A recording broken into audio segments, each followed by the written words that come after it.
getting Vargas very cool. easily. So. 3, 2, 1.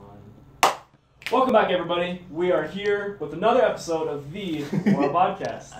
Today we're here with the one and only Andres Vargas. Andres Vargas, there we go. Thank you for coming on. in there. No, yeah, it's a pleasure to be here, guys. I mean, I've seen some of the guests you've had on. You guys always do a really good job of asking great questions and stuff, so I'm happy to be here.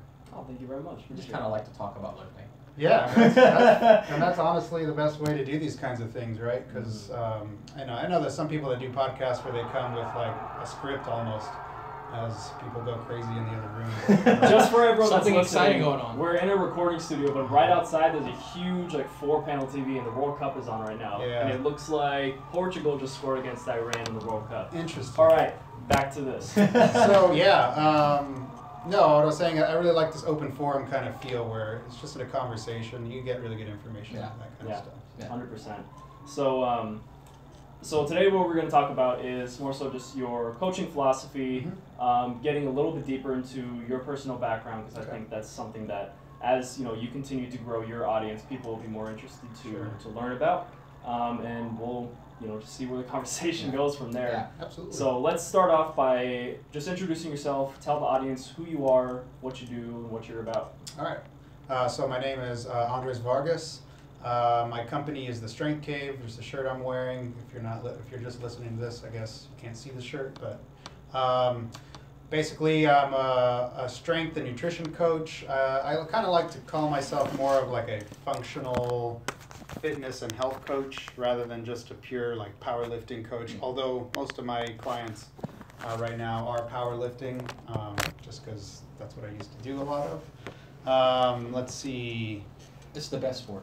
It's one. I mean, in terms of individual ability, you can kind of have a lot of fun, and it's a great sport, and you don't necessarily have to go and find a team to play with. So that's nice. But sport for everybody else, is what Mark Bell puts. Yeah. But I feel bad for the loved ones that have to come and support you while you're trying to lift, and they're like there 8 for hours, 8 to 10 10 hours. And they say you only do 9. Yeah. Your moment to shine is 5 minutes in total. And then when you miss a lift, you're like, damn, man, my mom flew all the way out here. It sucks for them, but it's great for you. Right? But, they can just watch the live stream. Sure. That's fine. Or they can leave in between. There's hours in between. So they can just go run some errands and come back. Right? Yeah. But getting back to, the Strength Cave is my company. I've started that actually with a buddy of mine in grad school. Okay. He's sort of like a silent partner, I guess, now. He actually is most recently hired by the Phoenix Suns to be their sports scientist. So you must be the more handsome one. That's why you're the face. Well, he might argue about that. But yeah, so we started this sort of in grad school as just our way of getting our information out there. We had our sights set on maybe getting a job after grad school, and this was our way of being able to write articles and put out content, so that way our future employers could sort of see what we were all about. Like, hey, we contributed something, right? Right. But I've always been sort of a business-minded person, and so quickly I kind of found I always kind of wanted to be a coach. I coached people on the side, and then I thought to myself, well, there's no reason why I can't try to do this full time. Yeah. So, talking with my buddy, he had a full-time job already, and that's where his passions lie and what he does with sports science. So he said, you know what, go ahead and run with it and do what you want with it. And so it's been about maybe a year now that I've really been trying to do as much as I can with this, and so far so good. So this is it's only been within the past year where you've kind of transitioned into your the full-time coaching. Full-time, really trying entrepreneurship. And I would say even putting my all into it the last 9 months, because I was in school still, and I was trying to do both at the same time, and you guys probably know it's kind of hard to study, have a job, and try to start a business at the same time. So what were you doing before you transitioned yourself into the full-time coaching? Well, I was studying first at the University of South Florida. I was getting a master's degree under Dr. Bill Campbell. Ooh, that's a good name. Yeah, it's a good name in the industry right now. Amazingly smart and talented researcher and professor. and I had the pleasure of studying having him as my mentor. So he really taught me a lot about, you know, how to conduct research. I carried out my own research study there as part of my thesis for my master's degree. And then after that, I wanted to go ahead and get a PhD. It's always been sort of my goal to get a PhD. And so as is the goal of a lot of people nowadays, and you know, a lot of people are starting to go that way. And so I actually applied to a bunch of schools, got into school at ASU, the PhD program, and I was doing that last semester. Unfortunately, things weren't working out between myself and them in terms of ideas and what exactly I wanted to do. So I'm looking for other opportunities. I'm assuming getting your what you wanted to research on is. Yeah. ASU is a fine institution, and they do a lot of great research, and I think a lot of their stuff is geared right now towards disease, you know, prevention and that kind of stuff, which is amazing. And I have the utmost respect for anybody who does that research. It's just not what gets me. You want to research somewhere in the realm of performance. Yeah. So, right. I want performance, and more specifically, I've gotten into recently sports science, data monitoring on athletes, because I think that's sort of a missing link in, especially in powerlifting. I know a lot of coaches are very talented in programming and giving the right exercises to people.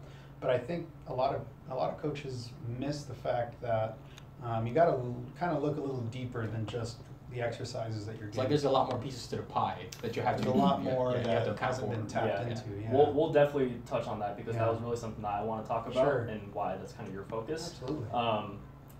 Peeling it back to your point, what got you interested in sports science, exercise science, and all these things in the first place? So I'll start at the beginning. When you were born. Yeah. No, okay. Fast forward a little bit. Born with a dumbbell in my hand. Well, you know, my upbringing. I'm Hispanic. My dad's from Mexico, and he immigrated here, and my mom's Hispanic as well. And so in that culture, you know, there's a lot of good food, just like any culture.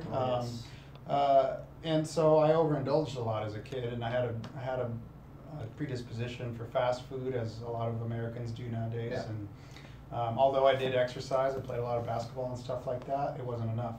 And so by the time I got to high school, I was 300 pounds obese. I'm not very tall, so 300 pounds is a lot for somebody my height. And I'm assuming you weren't as tall in high school. You were still like maybe a few inches shorter. And so I was a big kid.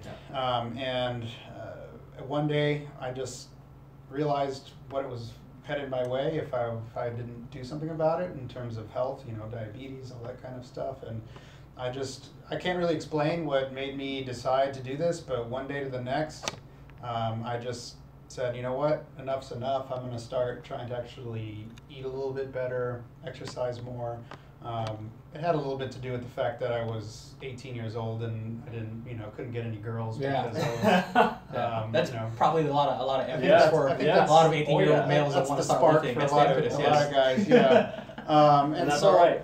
That's fine. You know, I always tell people, because they're like, oh, you should be motivated internally by, you know, things, you should just be motivated to be healthy. I'm like, well, for most people, you need actually like a spark. You need a catalyst. It typically starts with something external, but then over time it gradually. Over time you love it, and that's definitely what happened with me. I got into it. You know, I lost a lot of weight really quickly. What things did you begin doing? You said taking a better approach to your nutrition. Was there anything else? So it's really easy to go from a shitty diet, fast food, and no vegetables to just making a few slight adjustments. Yeah. So I didn't know anything at the time. I thought, okay, what's kind of healthy in my mind? So I thought, well, granola bars are healthy, and some fruit, and my brother at the time was eating a lot of like chicken and stuff like that. Clean food. So I thought, tilapia. No tilapia, thankfully. He wasn't trying to thin his skin. Okay, wasn't trying to do that. But so, you know, I ate a lot of, you know, chicken and leaner cuts of meat, and then, you know, just not fast food, and cut out junk food and soda and all that kind of stuff. And I started running. I didn't lift weights at the time. I just basically, my friends were soccer players and like cross-country runners. So I thought, okay, that's how I get in shape. I'm going to run. I started with the elliptical, like 30 minutes a day, 45 minutes, got up to an hour, and then I thought, okay, maybe I'll try my hand at the treadmill. Did that, and over the course of 6 months, with the eating better, exercising a lot more than normal, I went from over 300 pounds down to about 180 pounds. Wow. And That's no small feat. it's, Not yeah, I at mean, all. looking back, I was fortunate to start then because all I had to do was focus on high school, and Yeah. that's easy, right? Yeah. I mean, what else do you have to do? High school, maybe a job. Yeah, and I didn't have a job at the There you time, go. so my job was exercising, and so Awesome. I was fortunate enough to start at a time in my life where before things got crazy, Yeah. So I have a lot of compassion for people who maybe get started later in life. Yeah. You know It's what? very It's, hard it's, for it's, people. it's I've never thought of it like that. Yeah. Where it's like, putting it into perspective, I've never just thought, okay, some people might have a much harder time as opposed to like you and I, because I was the same way in high school. Mm. I was close. I was 240 at my heaviest in high school, so like 5'2", so kind of in the same boat there. But I was lucky to start younger, Right. and I never thought of it that way. Where it's like, okay, if somebody's maybe starting in their 30s, they have a family, they have a full-time job, and then trying to juggle all these things at Right. once, you don't have a finite, tank of willpower Absolutely. or energy to dole out to every single one of them. So I like that you put it into perspective like Yeah, and I think, but I think the hope there is that I didn't do a lot of crazy stuff to lose the weight. To be honest, I mean, I made some changes to my diet. I didn't track macros or calories at the time because I didn't know what that stuff was. And all I did was increase my physical activity. So sometimes when people are first starting out, those small little changes like that can make a big difference. Sometimes they don't, and you have to get more specific with things. But from there, basically, I got very interested in the science of exercise, nutrition. I wanted to know what are calories, what do these different foods do for you in terms of health and all that stuff. How can I get better at exercising so that way, I can keep this weight off and I can continue to be healthy. And so I started reading a lot, bodybuilding.com forums, of course, everybody kind of starts there, and at least in this realm. Yeah, I feel like a lot of people started the bodybuilding forums. I also was very fortunate in that I had some family friends who were very into resistance training and lifting. One of them was trying to be a pro wrestler, so he was in very good shape, and him and his brother really took me under their wing and showed me, after about 6 months of running, I looked at myself, I said, well, I'm skinny, but I kind of look weird because I don't have any muscle. That was like a turning point. Okay. Right. All right. And So you lost the weight. I asked them, hey, will you guys help me out with this? And so they taught me a lot about training and stuff, kind of bro.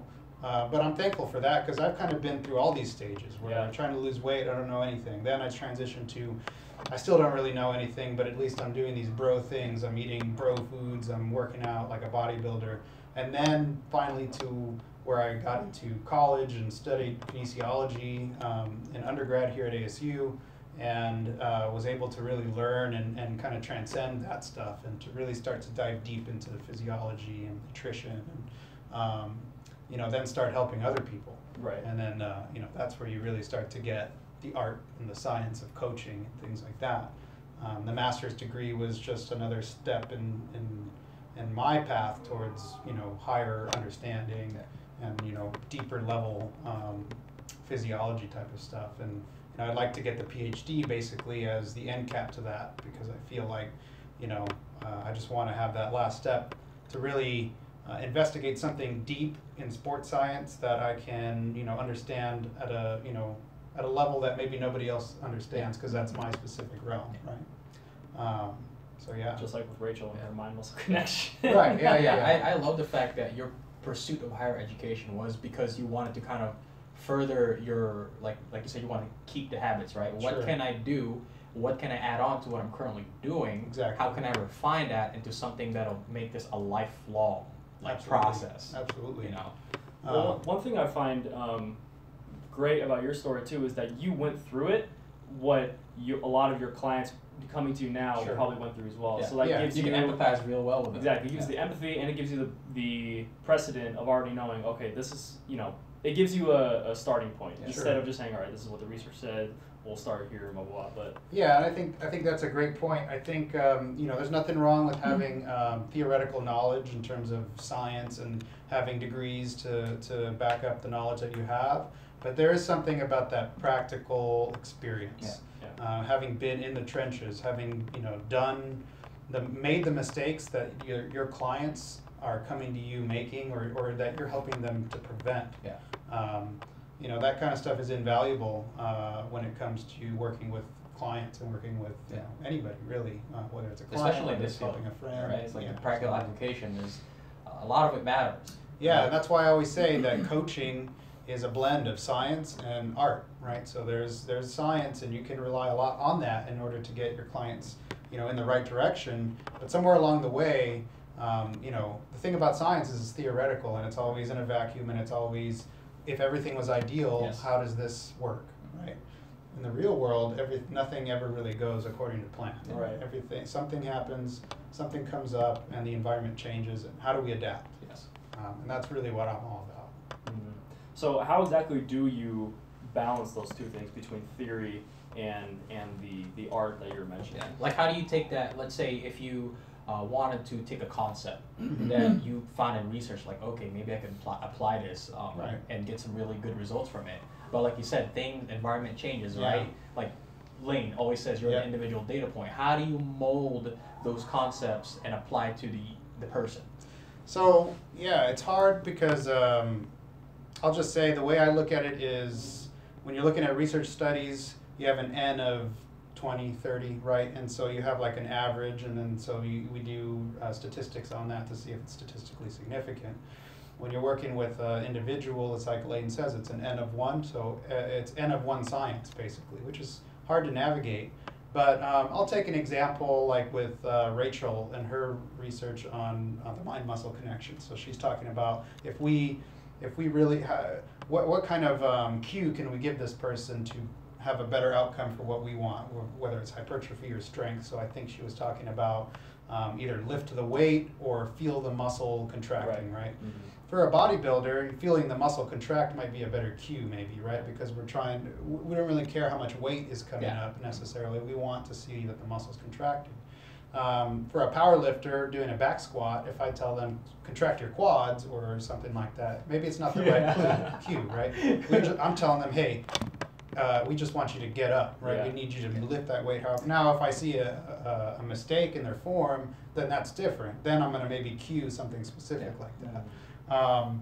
For instance, and you're always sort of towing this line of breaking the rules that science says versus, you're kind of breaking the rules in order to get your client to where they need to be sometimes. So, like, that's a good example right there. Like, if I had somebody who wanted to get stronger, right, and I realized that their quads are sort of a weakness. Yes. And I'm going to give them something that sort of targets their quads, maybe a split squat or a Bulgarian split squat. Normally, I might not tell them anything about how they should be performing that exercise, whatever, as long as they're doing the exercise. But if I'm really trying to get their quads to be stronger, and I see that when they're performing this movement, they're bending over at the waist a lot more. Their knee angle isn't really changing much in terms of their shin angle isn't changing much in terms of going over their toes. That's basically telling me that they're using their posterior chain, their lower back, to try to do the movement. Well, if they're already dominant in that arena and I need their quads to be stronger, I'm going to cue them and say, listen, I need you to keep your torso upright. I need you to allow your knee to travel over your toe, and I want you to feel it in your quad. Right, so in that case, that's a good cue, right? Mm-hmm. But maybe the research says that it doesn't matter that you do that, right? So it's always like N of 1 like that. The research might say, well, it doesn't matter, just let them do the exercise, volume is most important, blah, blah, blah. Well, sometimes, but it's all individual. Yeah. So in this case, like the ends justify the means. So it's like you said, you're breaking the rules. Right. Like theoretically, like breaking the rules, right? You want to do for strength, and it says strength, don't use internal cues. Sure. But if I want somebody to activate the quads, then I'm gonna have to. They're gonna have to learn it. Right. In that case, the internal cue of squeeze the quads or feel it in the quads the research might say, oh, well, you don't want to give internal cues for maximal strength type of stuff.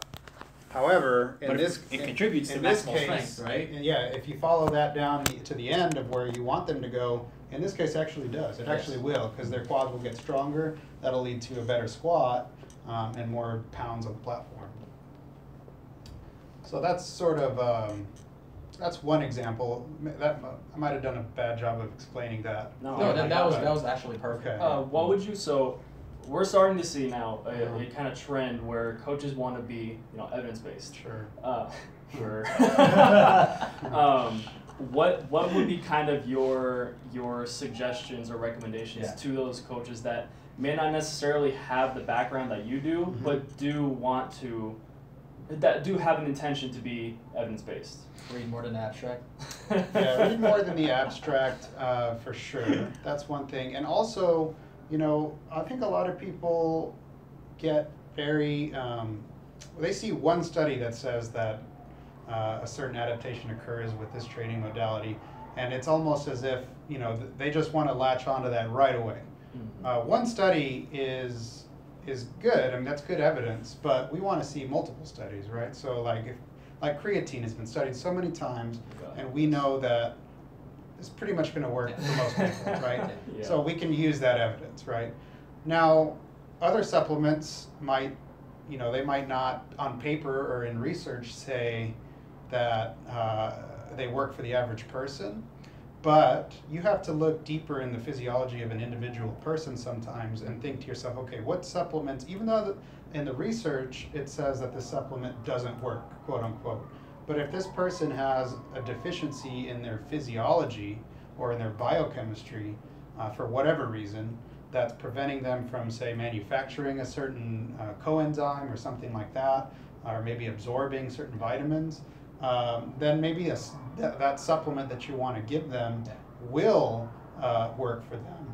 But that's where evidence is more than just what the research says. It's about a deeper understanding of physiology, and therefore being able to sort of put the puzzle together in your head of, okay, based on this understanding that I have and the symptoms that this person's giving me or telling me, I can not prescribe, but I can suggest these things to them. So basically what you're saying is you put the individual into the context, put the research into the context of the individual situation. Absolutely. Right? Because I like the example you gave. One example that popped into my head was with the amino acids. Sure. Right? Like branched chain amino acids, basically the consensus is you don't really need it if you're consuming sufficient amount of protein. Right. But then in the example you gave, maybe you have a client who is not getting a sufficient amount of protein in their diet. Maybe it's incomplete proteins because they're strict vegetarians and they're having a hard time getting a combination of everything. Maybe in that case, even though the research says you don't really need it, this person and the context of this individual, they might benefit from it. Absolutely. And also consider that even you saying, oh, the research says that the amino acids don't do much for you. But if your client's saying, you know what, I take amino acids intra-workout and I just feel better. I feel like I have a better workout. That's very I feel like I recover better. Then I don't give a shit whether the research says that it doesn't work or not. Yeah. They are getting a benefit from it, whether that's placebo or whether that's actually something going on in there. We don't know, but it's helping. Yeah. There's always that interaction between physiology and psychology, you know what I mean? And so we can't just, to your point, look at the research and say, okay, well, from a physiological mechanistic perspective, it's not working, so therefore we shouldn't use it. Well, but once again, to your point, placebo, that might be what's driving the it's working for me. Right. Another example I could give you is everybody's so high on protein, right? We want 1 gram per pound of body weight. Disease. Kidney disease.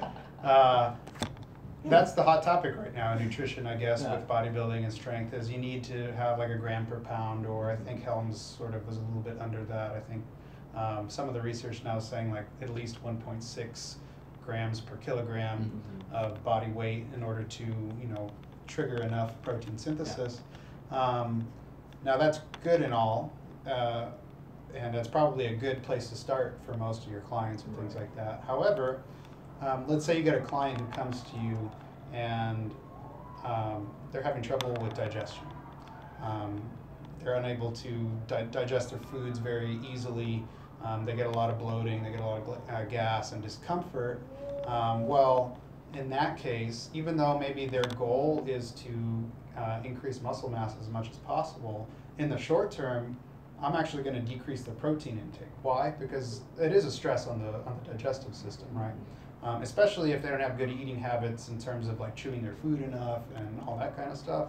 It's going to stress the digestive system. Yeah. So what I want to do is get their digestive system to heal and to be able to take in those larger boluses of protein up front.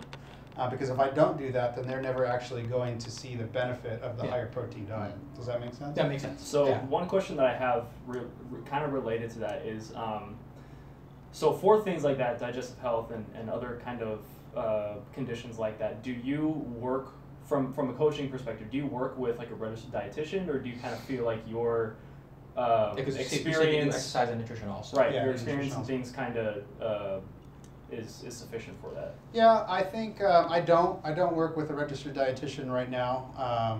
You know, that's something that I've considered, given legality and things like that. Right. In Arizona, you don't necessarily need to be anybody can be a nutritionist. That person right there walking by could be giving nutrition advice, and it wouldn't be an issue. So I don't want to say that I take advantage of that necessarily, right. But I've done, although I don't have an official degree in nutrition, I have a lot of certifications in nutrition. I'm getting more as we speak. Well, not literally as we speak, but there's more in progress.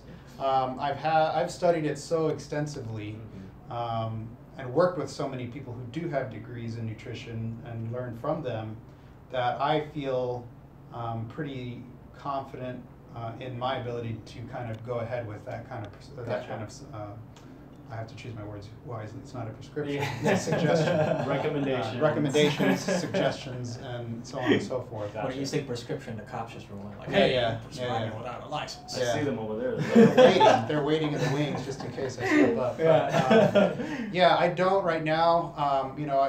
Whenever I make suggestions to my clients in terms of macros or in terms of supplements or anything like that, it's always that. It's always a suggestion. Right. There's disclaimers that say that this isn't medical advice and things like that. And in fact, the same thing is true for my training advice that I give, or training programming that I give, because only a doctor can make those set in stone kind of, or a registered dietitian can make those kind of set in stone things.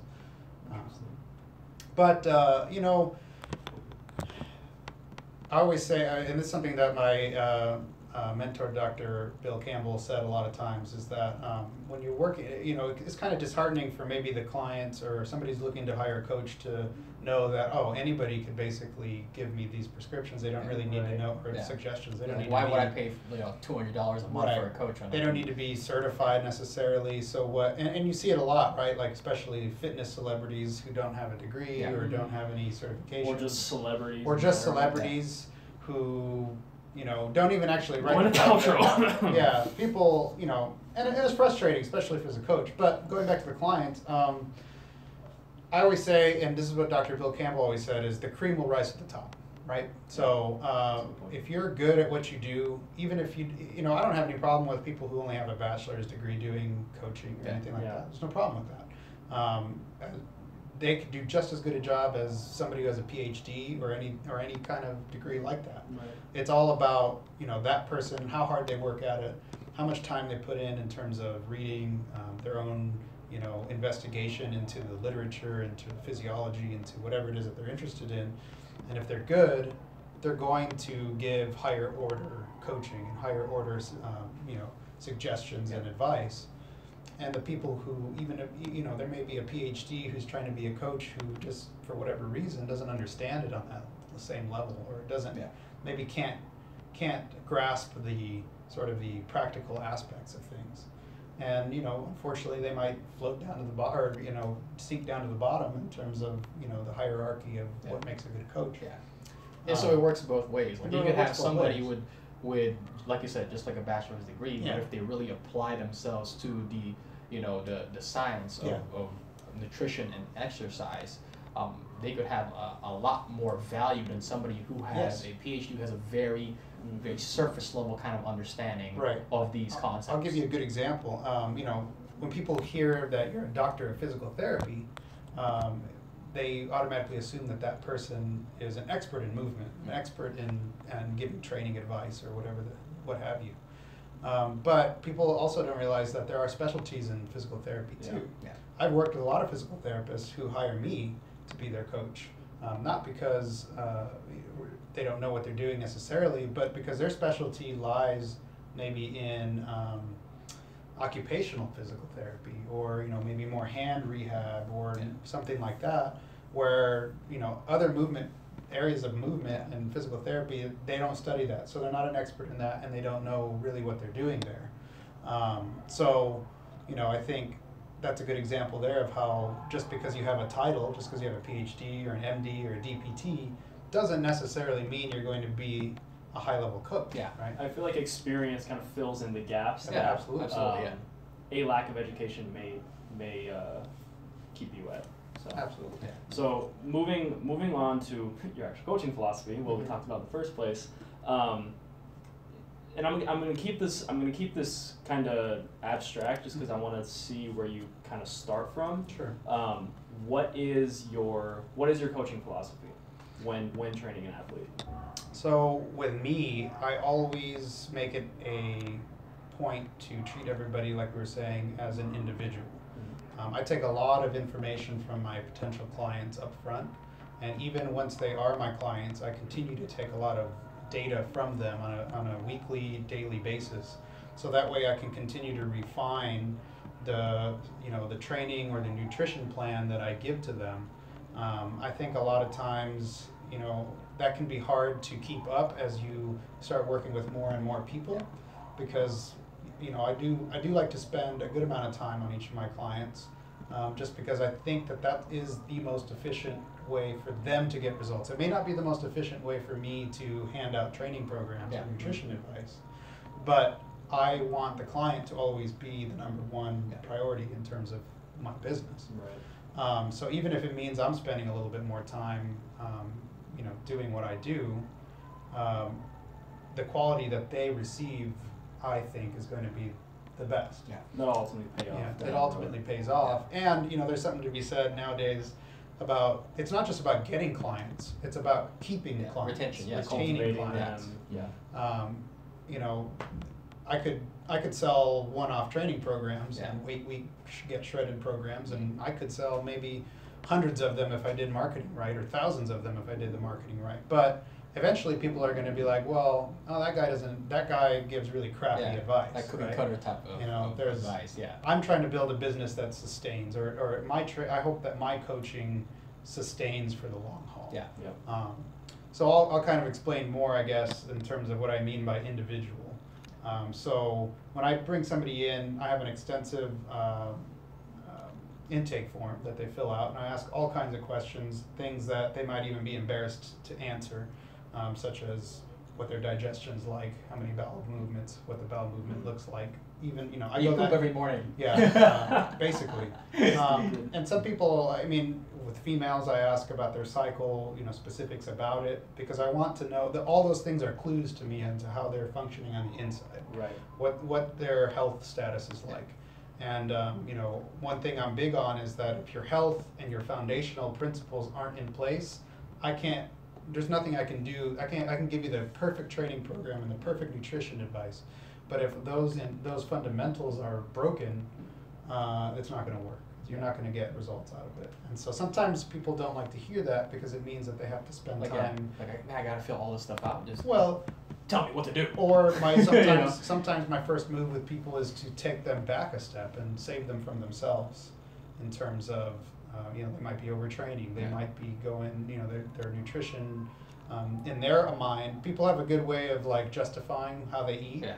Everybody thinks that their diet is the best, no matter what kind, no matter what it's composed of, if you don't follow IIFYM, you must follow the diet. Right. And I get a lot of people who come from the IIFYM camp where maybe their vegetable intake, their fruit intake, their high quality protein sources aren't really there. Yeah. And I have to try to spend some time to undo some of the filters they put over that stuff in their head in terms of why vegetables are important, why getting high quality sources of meat, why should you get meat, chicken, steak, eggs, that kind of stuff in your diet as opposed to Quest bars and protein powder. How common is that you get people like that? Very common. Really? Do you just find that in the IIFYM group and flexible dieting group? Kind of all over. I mean, I'll get it from them, but funny enough, if I look at the diet of like a hardcore IIFYM person, and then I look at the diet of somebody who is fairly new to this game, nutrition and healthy eating and stuff, they're very similar in their food profiles sometimes, because the average American eats a lot of processed junk, junk foods. Right. The only difference is IIFYM people are getting a little bit more vegetable intake sometimes, but their protein is higher. Yeah. Mm-hmm. But the normal general pop person just has lower protein intake, but the same sort of like, maybe they eat like some sort of like cereal bar as opposed to a protein bar. Mm-hmm. Or they'll eat, they're eating crackers and chips and all that stuff for every meal, or they're eating fast food. Well, the IIFYM people are doing the same thing. They're just making it fit specific macros, and then they're and then they're sort of filling in some of the gaps. Like, oh, well, I had 75 grams worth of protein out of this chicken breast at the end of the day because I was low on protein for the rest of the day because all I was eating was Pop-Tarts or junk like that. So that takes some work for me to try to bring them along to the other side. No, I like this. I'm having this image in my head. Yeah. You're basically, cause like let's say I had a wall, right? And then there's a crack in that wall. Right. I could just like put like masking tape over that crack, right?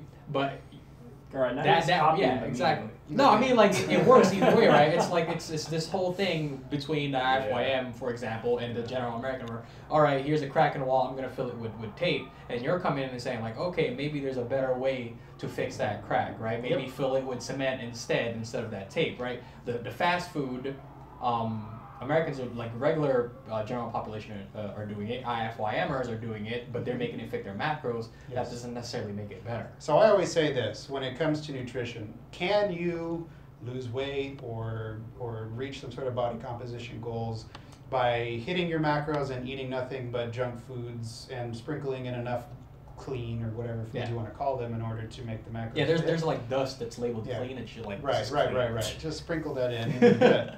Can you do that? Yes. It's called bleach. Is it the most optimal way to do it?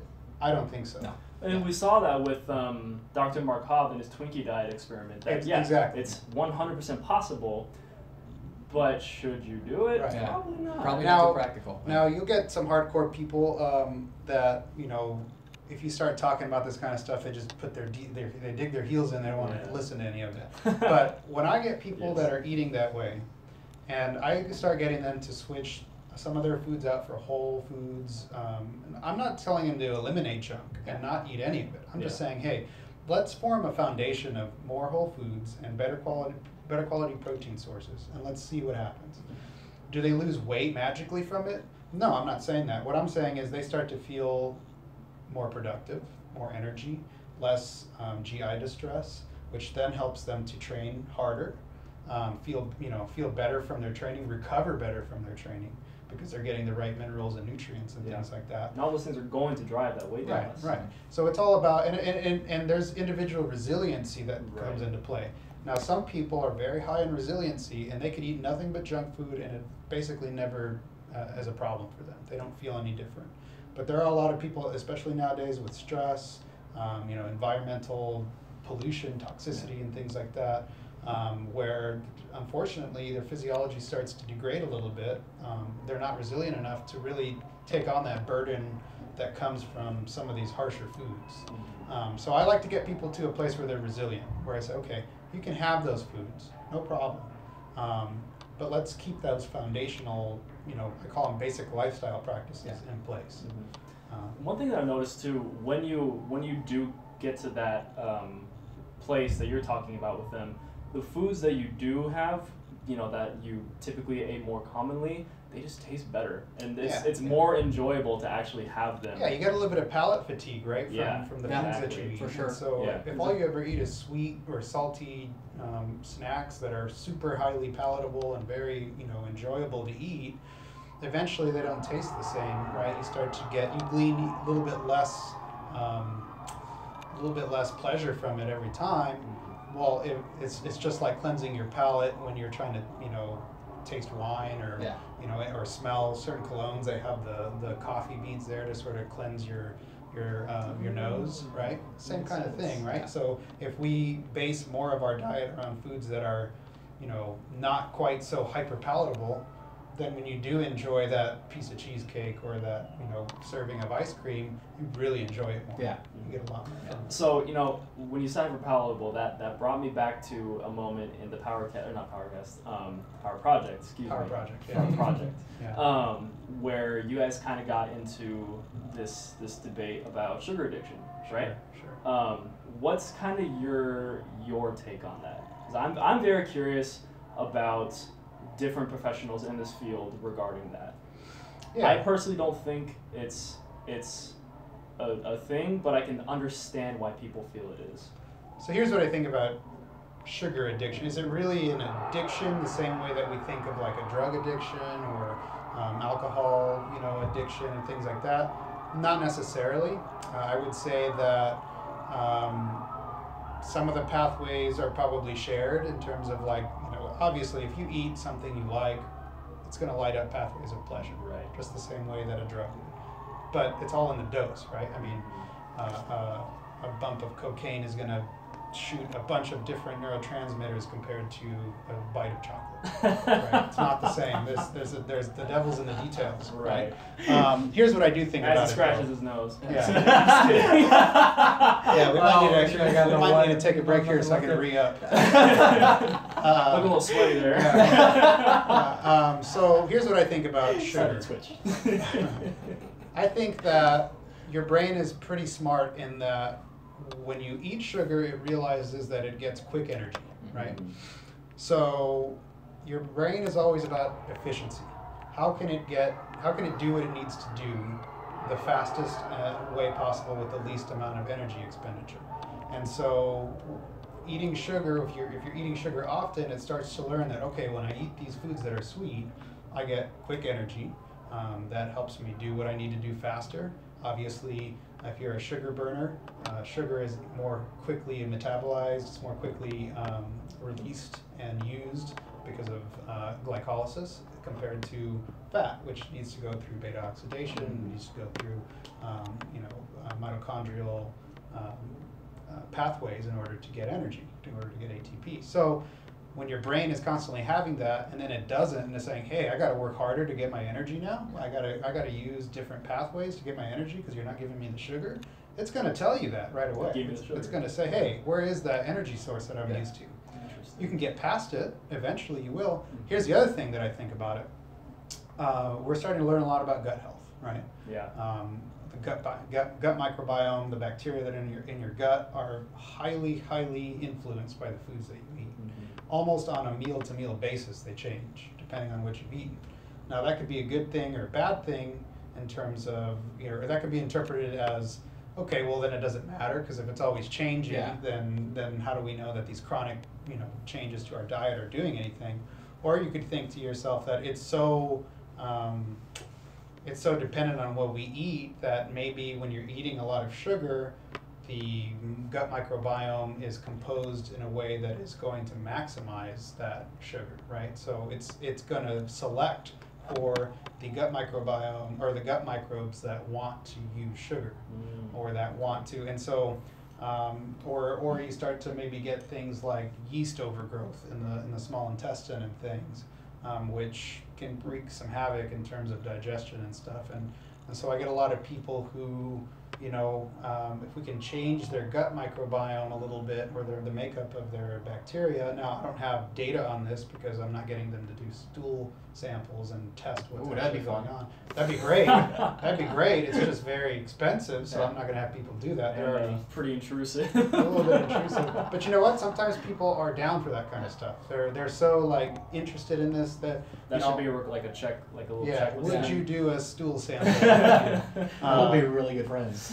Well, see, I'm opening the door a little bit when I'm asking them about their bowel movement. That's for later down the road. So you make that the last question because they're already open. That's when they sign up for the super high-end coaching services. The high fiber program. Yeah, that's later down the road. Yeah. But anyways, a lot of people don't do much for their gut health, even though it's starting to become more mainstream. So probiotics are getting out there. That can be kind of tricky because, like, what probiotics do we give? What strains are good for you? But there's some research out there, so you can find the research on what kinds to give for certain ailments or things like that. And I find that when I start having them do things like slow down the way their meal time, or get more relaxed around meal time, chew their food better, maybe start them on a probiotic, maybe even some digestive enzymes, so that way they can break down the food easier. I start to see, and they'll tell me, I don't even ask for these kinds of things sometimes. They'll just say, hey, you know what? I don't crave those things as much anymore. I can feel the difference in when I eat, a more, let's say, like a sweet potato and like a quick digesting protein before my workout, as opposed to having a Pop-Tart and a protein shake. I feel different. And so they'll kind of just make those decisions on their own sometimes, and sometimes I have to cue them. So is that kind of for people who come to you and say, I have this sugar addiction or whatever condition may be, do you just kind of ask them, like, look, just be patient and we'll overcome this? Yeah, it's always about small changes. Because if somebody comes to me and they say, listen, I'm eating 200 grams of sugar a day, which is extreme. I don't know if I've had that. Let's even just say 100 grams of sugar a day.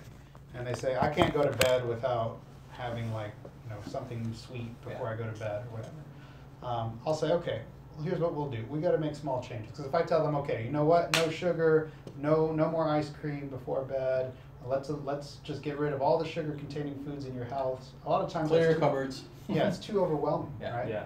You can't do that. It's just the same way that if somebody came to me and said, this is my first day in the gym, I want you to give me a program, and I put them on 5x5 at 85%, they're going to Bulgarian. Yeah, so something crazy or max out every day kind of thing. That's just not going to work. They're going to get hurt. So that's what I say. I say, listen, we're going to take this slower. We're going to make little changes. Maybe one big change a week.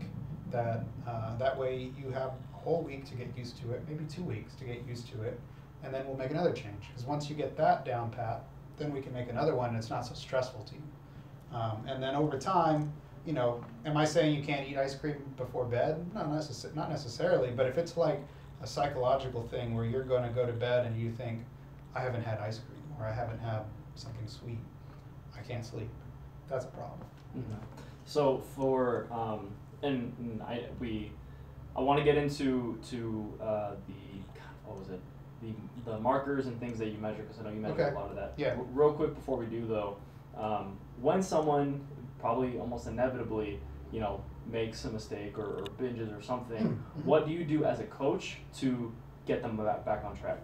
So what I like to do is get my clients to sort of reflect a little bit on, and sort of look within in terms of, why it happened, or what, try to recognize some of the reasons why they had a binge, or why they went crazy and went off the deep end in their diet. So that way they can begin to, understand and look for those kinds of things in the future. I always say, like, everybody messes up. Everybody makes a mistake. I make mistakes in my diet. And I'm sure you guys do too, from time to time.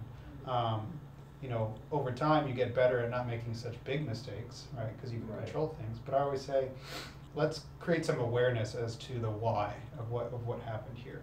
Were you stressed out that week? Did something crazy happen at work or in your personal life?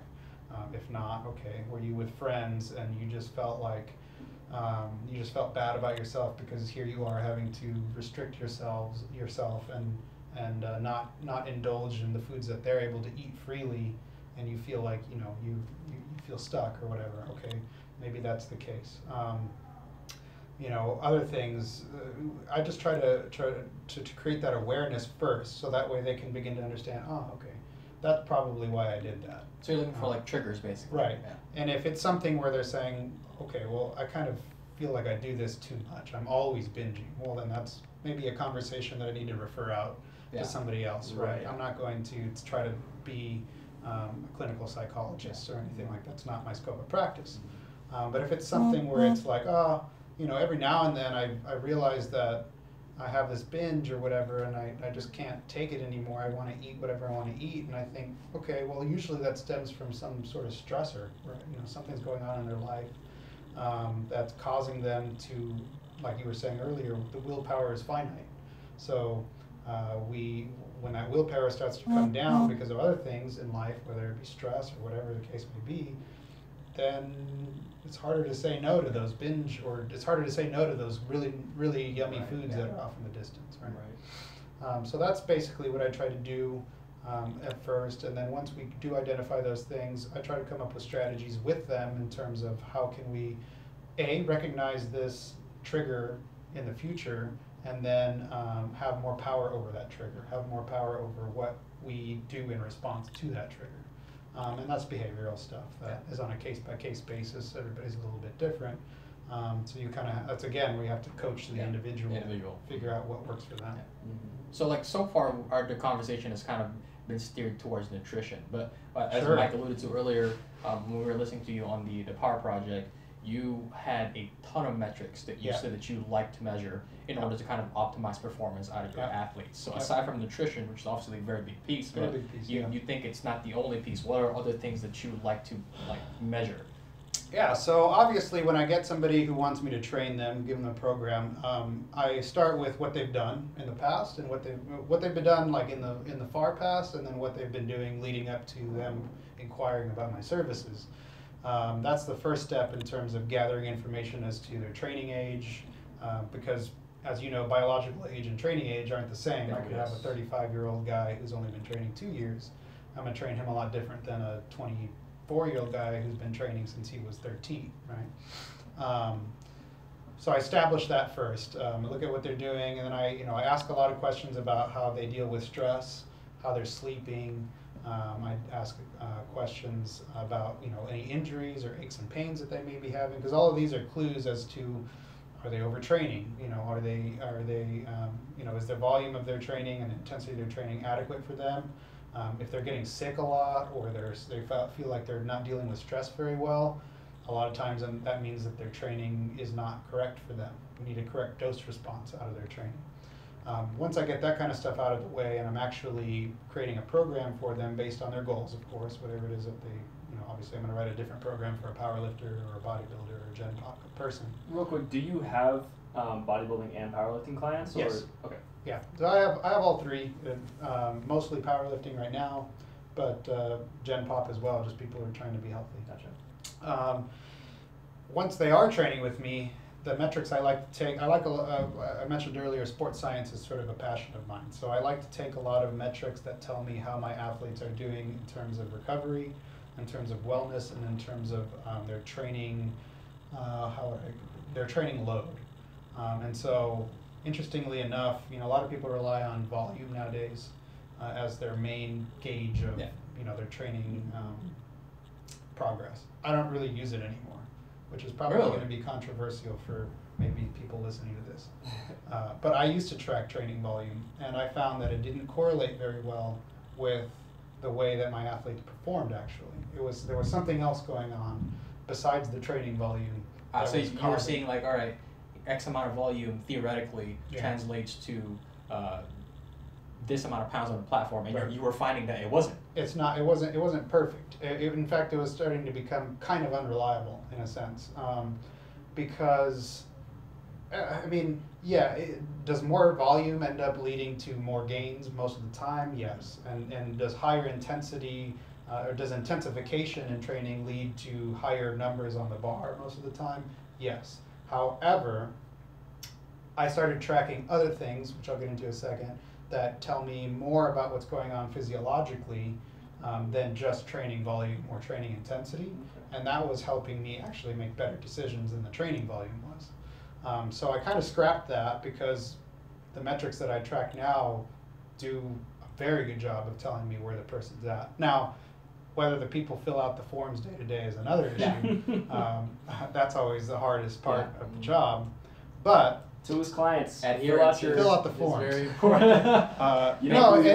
Make the man's job easier. Now I'll also mention that I don't want to just solely rely on the data to tell me how to program for that person, right? Because then that would just make me a slave to the data and make me a slave to what it was telling me. You're just coaching robots. Right, I'm just a robot. And then basically there's no difference between me and eventually when they create an AI who can program.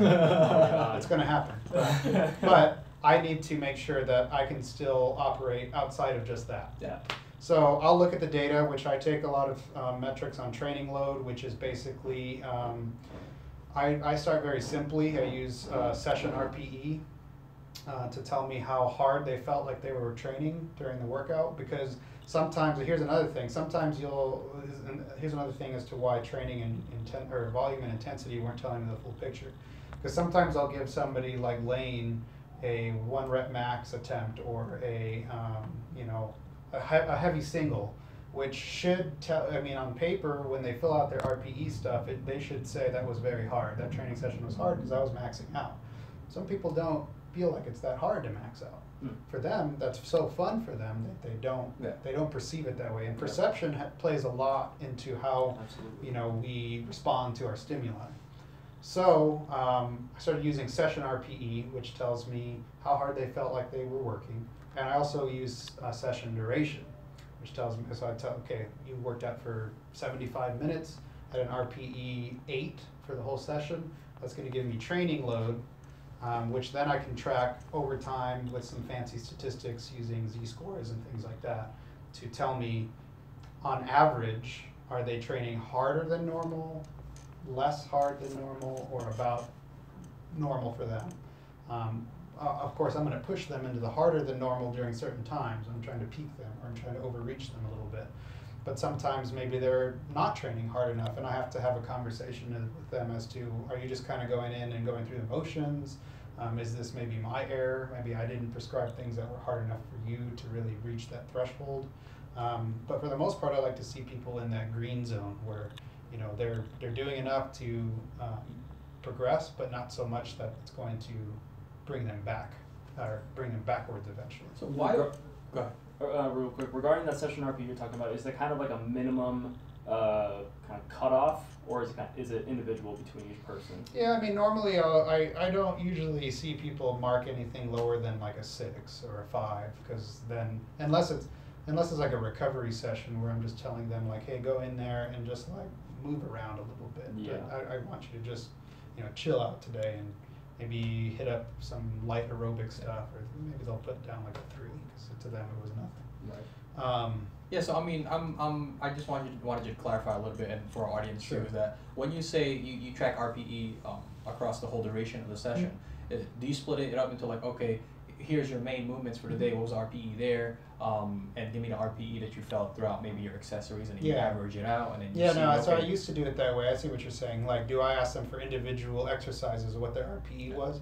No, I used to do that. I used to ask them, what was your RPE for this, or what was your RPE for that? A lot of times I use RPE or reps in reserve to tell them how hard they should be doing a certain exercise. So I'll give them, like, even their accessory movements. Sometimes I'll say, hey, do this exercise for 8 to 12 reps at an RPE 8, leave a couple reps in the tank.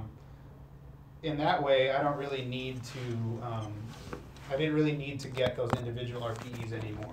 So I just ask them for 1 session RPE for the whole session. At the end of when they're done exercising, I have them go in. And whether they do that immediately or not doesn't matter. The research seems to suggest that people do a good job of reporting accurately, whether it's 15 minutes after they've done exercising or 2 hours later. And even if not, I really want their true perception. So even if they've had a second to think on it, they're giving me what is really their RPE, right? And so, yeah, it's just a session RPE. Overall, how did you feel like was it hard for you? That would be like a 9 or a 10. Or if you felt like it was a moderate training session, kind of normal, nothing too crazy, nothing too easy, it's probably like a 7 or an 8. And if it's under that, then that means like, well, it was easy for me. Mm-hmm. And so the important part there is that when I prescribe an RIR and an RPE to my client, and I say, I want you to hit a 9 for this, and I want you to hit an 8 or a 7 for this accessory stuff, the coach might think that that is an 8 or a 9, right, psychologically. That's what I think that they should be doing. But for the client, for the person exercising, psychologically, a 9 RPE on a back squat psychologically might be very taxing for them that day, because maybe they got done with something stressful at work, or they just took a really big test at school, and and now they have to go in and squat a 9 RPE single or a double. So for them, they're like, man, I was just dragging through that session. And sometimes maybe it's all like RIRs of 3, but for some reason they say that was like a 10 out of 10 difficulty for me. I just did not want to train that day. And so that's why I ask it that way. So I can see, I can really see now how that would make such a profound impact on, again, the overall perception of RPE throughout the session. Because like you said, if you just took that RPE, like, all right, on paper it's supposed to be an 8, but then they come to you and says, oh, sorry coach, that was a 10, and you're like, well, what the heck is going on? But then you kind of connect the dots. What happened? So you're measuring like other metrics, right? Okay, what happened before this session? Was there like an accident? Was there a death in the family? Those are mostly conversations. So I'll just finish on that point real quick. So it's like, you guys have probably known a time where you've had to just go in and do something, like especially during like a taper week, where all you have to do is go in and hit some light sets. Yeah. But you're dragging, right? Yeah. Like those maybe one of the hardest sessions you've ever done. Because you've just finished a peak and you're so you're just I mean you're that's dead. That's why I track it that way. In terms of other things that I track, I have people take a wellness questionnaire every day, or at least as often as they can possibly remember to update it, where I ask them how they slept, what their energy levels are like, what their fatigue is like. Let's see if I can remember them all. Fatigue, sleep quality, sleep duration, and then their mood and how sore they are. And so that'll tell me things, right, and all of these are aggregated into a score, which again I then analyze through different data metrics, z-scores, standard deviations, and things like that, to flag red numbers, which means it's too high, or yellow numbers, which means it's kind of approaching being too much, and then green meaning they're in the clear, and then actually on the other way too. So if they're always going 5 out of 5 on everything, then that's telling me A, they're either just not really filling it out correctly, or B, maybe we can go a little harder on training then, because they're just always doing great. So I'll push the envelope there. If I see that they're in the red, more often than not, then that's a conversation I have with them. I might call them up even on the phone and say, hey, talk to me about what's going on. Why, I noticed that you're not sleeping well. I noticed that your mood you're kind of depressed. I noticed that you're not getting enough sleep, maybe a few hours a night. Talk to me, what's going on? Are you stressed out? What's going on in your life? And that'll give me the insight as to why, And so in that way, I try to catch disasters from happening before they happen. Because if you let and that's where I mean a lot of coaches might not track those kinds of things, and so they're just assuming that their client is okay. Yeah. They're just giving them training, and they're saying, oh, they're fine because they haven't told me anything's wrong. Yeah. A lot of times your client's not going to just come forward with that information. Yeah. Women tend to be a little bit more forthcoming with what they're feeling, and they'll tell you, hey, I had a hard day or whatever, I'm having a hard week, and I just want to let you know. Guys don't. Guys are kind of like, they're more, just keep that stuff close to the chest. Just give it to me and I'll do it. Yeah. Well, I'll find some way to do it, yeah. And so if you just let them kind of go without any guidance or without any monitoring, then eventually they're just going to run themselves into the ground, and they're not going to tell you until it's too late that something was going on. Yeah. And that's why I track that kind of stuff. So you said earlier that because just tracking volume and intensity alone wasn't getting you a lot of good feedback. Like let's say, all right, at this X volume, at this intensity, it's supposed to be an 8, but you were getting mixed messages. Do you, once you started tracking all these other metrics, did you find that once you started fixing all the other things, that then now the volume and the intensity that you had on paper made a lot more sense? Yeah, I think that, so what I did was I started tracking all of the other stuff and then kept the volume and intensity in, just to, because I wasn't going to get rid of it until I knew that I could. And so I didn't necessarily see that the volume and intensity metrics started matching up, like you're saying, with what was going on with this stuff.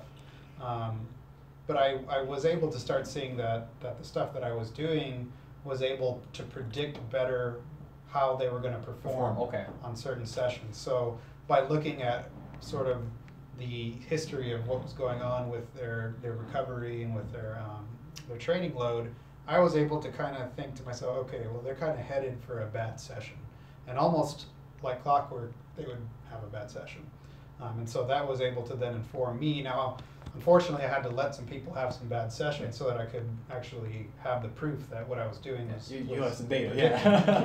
But now, and I don't necessarily tell people, hey, the data says you're going to have a bad performance, so you need to... Yeah, I mean, that'd be a really bad thing to do. Like, hey, man, my data says you're going to have a bad session. Sorry, dude. But what I will do is say, hey, you know what? I empower the user. So I let them see the numbers because they're filling it out. Now, I don't let them see the back-end calculations, but I let them see the color and the number of what's going on. And so I have just a little guide for them that says, hey, if it's green, you're probably good to go. You're recovering well, everything's good. If it's yellow, kind of just create some awareness as to how you're feeling that day. Really, that's fantastic. Be honest with yourself. Like a report card. Right, That's right, awesome. right. Be honest with yourself. And then if it's red, I really stress, listen, it might be a good idea for you to take an extra rest day before you hit that heavy session. And that's fine with me, because I don't really tell people what days they have to work out necessarily. I just say, this is what your week's worth of training is like, and I let you kind of have autonomy in that. But at the same token, I'm not telling them if it's red, don't do it. I'm saying maybe consider taking an extra rest day, or maybe consider, if I said hit a 9, consider hitting an 8 or a 7, or kind of regulate a little bit like that, and let's prevent, because the worst thing you could do is get injured, right? That will stop you dead in your tracks. So I always tell people, if you're not hitting this, that's the other thing, is a lot of times people get into this thought process where they have to continually hit a higher weight every single time they're coming into the gym, especially DUP style, where it was like, 8s, or let's say 6s, 4s, and 2s, so Friday's your heavy day. Everybody has to hit more on their plus set this week than they did last week. Well, that's kind of not sustainable, right? So I always tell people, if you do less this week than you did last week, don't feel bad about yourself. That's just the best you had on that day. People aren't linear. People do this. Just like when they're losing weight, it's like that, right? Same thing with performance. It's doing this. And sometimes it goes way down here, and then it rebounds way back up here. So, I think that's a fantastic way to coach. Because like you said, you're empowering somebody. You're not giving them the picture and saying, all right, here's red, you're gonna have a bad session. You're telling them, okay, you're kind of in the red. If you want to still go out and work out, but don't feel like a piece of shit if you don't hit the numbers that I'm telling you to hit. So and I rarely tell people what numbers I want them to hit. If it's a peaking, if we're like a few weeks out from a meet, I do tell them, listen, I kind of want you within this range of weight. But I rarely tell them, because that's very demoralizing when you go in, then you can't hit the weight, and that you feel bad that day, but then it shatters your confidence for the platform. Because you're thinking, well, like if you listen to anything that Lane said going into his nationals prep last year, he was like ground into the dirt basically. He couldn't even hit like 70% of what he ended up hitting on the platform. Yeah, I heard you guys really had to make some concessions during like the last few weeks because he was just feeling like total crap. And there's a perfect example of why training is just a small part of it, because it wasn't that. What I was giving him was already kind of minimal in terms of training load. It was just that basically everything in his life was crazy at that time. And so you can't discount that kind of stuff. So to our audience, here's kind of a good takeaway message where it's really important to understand the context of the individual, because when I'm sure you've gotten the history of how Lane used to train, and that man trains, again, he loves being in the gym, he trains super high volume, but then you came in and you brought this program, not necessarily it was a minimalist, but you weren't just pushing the volume, because a lot of people will think, all right, well, you put him on a lower volume program, he's gonna regress. But then you started working with him, and then he comes back onto the platform and he PRs his deadlift. Yeah, a few pounds shy away from his world record squat when he broke it. Yeah, I think in the past he used to, and this is nothing against his past coaches at all, because what they were doing got him very strong, and everybody's got their own style of doing things. This is just my style. But I think in the past he was probably doing 3 times as much volume as what I was giving him. I like to pick my spots a little bit better with people, I found that it's just like what we were talking about earlier with nutrition. Can you get shredded or lose weight by eating nothing but processed food? Yeah, you can, but is it the most optimal way? I don't think so. So can you get really strong by doing a lot of frequency, a lot of volume, a lot of intensity? Absolutely, we all know that. But is that the best way to do it, and is that the smartest way in terms of looking ahead at years to come of training, in terms of being able to have a long career where you are continuing to get stronger, not just in a lot of people are, like, I'm 27 years old, I went through that where I was trying to, do the DUP and all that kind of stuff. You guys are the same age. Are we? Yeah. And I got injured, and that's kind of where I started down this rabbit hole of all figuring all this stuff out. Funny how getting really fucked up sometimes really makes you reassess things. Like, all right, what I was doing was dumb. Just like we were saying, you need that external motivation sometimes. But I thought to myself, okay, I'm getting really strong now in my 20s, but what's going to happen when I'm in my 30s? Either I'm going to be broken and have a lot of health concerns and not be able to train at all, or I can take a smarter approach and get stronger into my 30s, be my strongest into my 30s, and maybe enjoy a longer lifting career. So let's go ahead and start wrapping up, because I want to be respectful of your time. Sure. So go ahead and shout out to the audience anything that you want to, or anything or anybody that you want to give props to, anything you want to plug, whatever it may be. Sure. This is your time. So if you guys want to learn any more about myself, you can go to my website, www.thestrengthcave.com. Important that you put the in there. Some people go strengthcave.com and it's not the right spot. Some other sketchy website. Don't go to that website. Thestrengthcave.com. I'm on Instagram at thestrengthcave. The Strength Cave. I'm on Facebook as well, but I try to keep that mostly to friends and family. But I'm always down to answer questions. You can email me. My email is andres@thestrengthcave.com. Again, the is important. But I also wanted to thank you guys for having me on this podcast. Oh, it's our pleasure. You guys are 2 awesome dudes, and it's been a pleasure to talk to you guys. Hopefully you guys can get some more really cool people, much more impressive than I. we would actually want to bring you back to kind of elaborate. Well, see, that's what I was about to say, is because we talked a lot about your coaching philosophy, but I want to, if we can next time, dig a little bit deeper into how your training, or how your coaching differs between different types of goals, athletes, and things like that. So because I feel like you have an approach to developing an athlete that, quite frankly, it's very unique. I've never come across somebody who approaches their coaching. Quite honestly, I think the way you're doing it, taking a more, I don't want to say, for lack of a better term, we'll say holistic, whatever. I'll use that. Approach, I use that term. Right. Yeah. Approach is. I mean, it is right. Is the future of coaching, because to your point, people aren't just robots or data points. You can throw a program at them, and if they're great athletes, they might benefit off it, but there's more to it than just that.